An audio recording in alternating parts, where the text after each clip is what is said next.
ಅನಾರೋಗ್ಯ ಅಂತ ಉಕ್ಕಡಗಾತ್ರಿಯ ಅಜ್ಜಯ್ಯನ ಸನ್ನಿಧಿಗೆ ಹೋದವಳು ಹೊಸ ಸಂಬಂಧಕ್ಕೆ ಮಣೆ ಹಾಕಿ ಹೆಣವಾಗಿ ಹೋದ್ಲು. ದೇವಸ್ಥಾನದಲ್ಲಿ ಪರಿಚಯವಾದವನು ಪಾತಕಿಯಾದ. ಇದು ಅನಾಥ ಶವವಾಗಿ ಬಿದ್ದ 3 ಮಕ್ಕಳ ತಾಯಿಯ ಕಥೆ.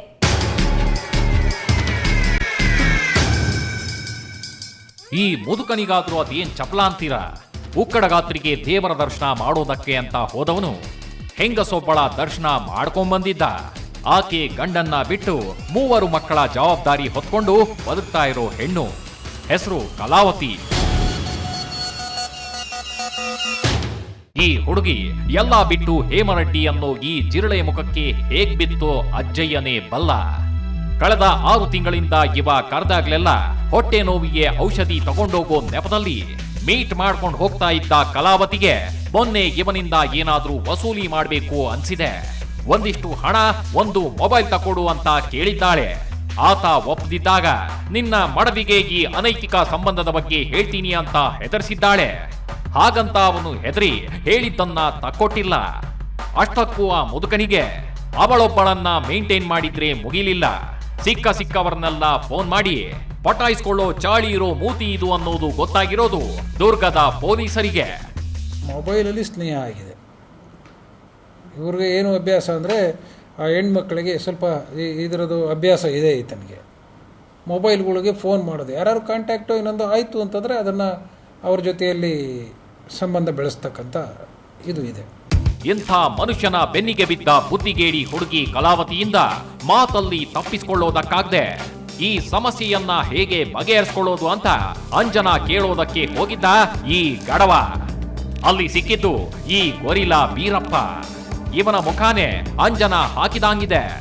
ಇವನಿನ್ನೇನ್ ಹಾಕ್ತಾನೋ. ಒಟ್ಟಲ್ಲಿ ಹೇಮರೆಡ್ಡಿಯ ಸಮಸ್ಯೆಗೆ ಹುಚ್ಚಾಟದ ಅಂಜನಾ ಅಂತೂ ಹಾಕ್ಬಿಟ್ಟ.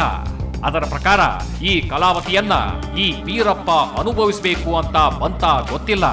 ಒಟ್ನಲ್ಲಿ ಆಕೆಯನ್ನ ಕರೆಸಿ ವ್ಯಾನ್ ಒಂದರಲ್ಲಿ ಅಪಹರಿಸಿ ಅವನು ನಿರಂತರ ಅತ್ಯಾಚಾರ ಅಂತೂ ಮಾಡಿದ್ದ. ಕೊನೆಗೆ ಹೇಮರೆಡ್ಡಿಯ ಕೈಗೂ ಕೊಟ್ಟು ಆತನು ಚಟ ತೀರಿಸಿಕೊಂಡ್ಮೇಲೆ ಕತ್ತು ಹಿಸ್ಕಿ ಹೊರಟು ಹೋಗಿದ್ರು. ದುರ್ಗದ ಪಾಲವನಹಳ್ಳಿಯಲ್ಲಿ ಅನಾಥ ಶವವಾಗಿ ಬಿದ್ದ ಕಲಾವತಿಯ ಕೇಸನ್ನ ಕೈಗೆತ್ಕೊಂಡ ಪೊಲೀಸರದ್ದು ನಿಜಕ್ಕೂ ಮಾಸ್ಟರ್ ಮೈಂಡು. ಹಂಗಾಗಿ ಅಪರಿಚಿತ ಶವದ ಜಾಡಿಡಿದು ಹೋಗಿ ಅಂತಕರ ತನಕ ಹಿಡ್ಕೊಂಡ್ಬಂದಿದ್ದಾರೆ. ಆರೋಪಿಯರು ಸತ್ತಿರೋರು ಯಾರು ಮತ್ತು ಸಾಯಿಸಿದವರು ಯಾರು, ಏನಕ್ಕೆ ಸಾಯಿಸಿದ್ದಾರೆ, ಯಾವುದೂ ಮಾಹಿತಿ ಇರಲಿಲ್ಲ. ಈ ಸಮಯದಲ್ಲಿ ನಾವು ಒಂದು ಸೈಂಟಿಫಿಕ್ ಅನಾಲಿಸಿಸ್ ಮಾಡಿ ವೈಜ್ಞಾನಿಕವಾಗಿ ತನಿಖೆಯನ್ನು ಮಾಡಲಿಕ್ಕೆ ಟೀಮನ್ನು ಫಾರ್ಮ್ ಮಾಡಿದ್ವಿ. ಮುಖ್ಯವಾಗಿ ಸತ್ತಿರೋಳು ಯಾರು ಅಂತೇಳಿ ಪತ್ತೆ ಮಾಡಿದ್ದು ಭಾಳ ಅದು ಸಹ ವೈಜ್ಞಾನಿಕವಾಗಿ ನಮಗೆ ಕಾಲ್ ಡೀಟೇಲ್ಸ್ ಮೇಲೆ ಸಿಕ್ಕಿದೆ. ಸತ್ತಿರೋಳ ಹೆಸರು ಕಲಾವತಿ ಅಂತ. ಇವರು ಬೋವಿ ಜನಾಂಗದವರು.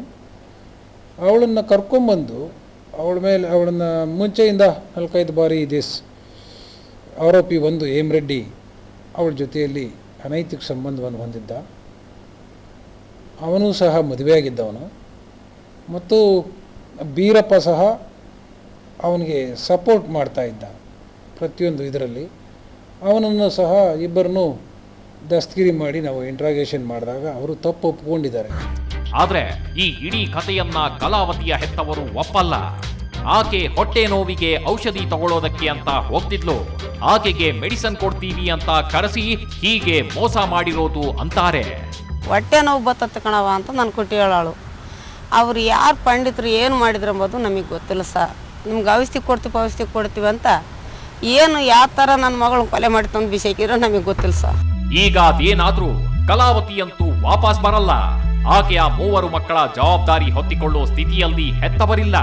ಸದ್ಯಕ್ಕೆ ಆ ಮಕ್ಕಳು ಆಕೆ ಬಿಟ್ಟು ಬಂದಿದ್ದ ಅವಳ ಗಂಡನ ಮನೆಗೆ ಹೋಗಿದ್ದಾರೆ. ಆದ್ರೆ ಅಲ್ಲೂ ಅವರನ್ನ ಜಾಸ್ತಿ ದಿನ ಇಟ್ಕೊಳ್ಳೋ ಸಾಧ್ಯತೆ ಇಲ್ಲ ಅಂತಾರೆ. ಹಾಗಾದ್ರೆ ಈ ಬಡವರ ಮನೆಯ ಮಕ್ಕಳ ಕಥೆ ಏನು? ಜೀವ ತೆಗೆಯೋರಿಗೆ ಜೀವನ ಕಾಣಿಸಲ್ಲ. ಇಲ್ಲೀಗ ತಪ್ಪಿತಸ್ಥರಿಗೆ ಯಾವಾಗ ಶಿಕ್ಷೆಯಾಗುತ್ತೋ ಏನಾಗುತ್ತೋ ಗೊತ್ತಿಲ್ಲ. ಸದ್ಯಕ್ಕಂತೂ ಯಾವ ತಪ್ಪು ಮಾಡಿದವರಿಗೆ ಶಿಕ್ಷೆ ಆಗ್ಬಿಟ್ಟಿದೆ.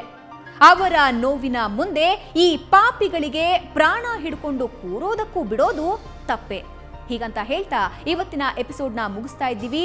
ನೇರ, ದಿಟ್ಟ, ನಿರಂತರ ಸುದ್ದಿಗಾಗಿ ನೋಡ್ತಾ ಇರಿ ಸುವರ್ಣ ನ್ಯೂಸ್.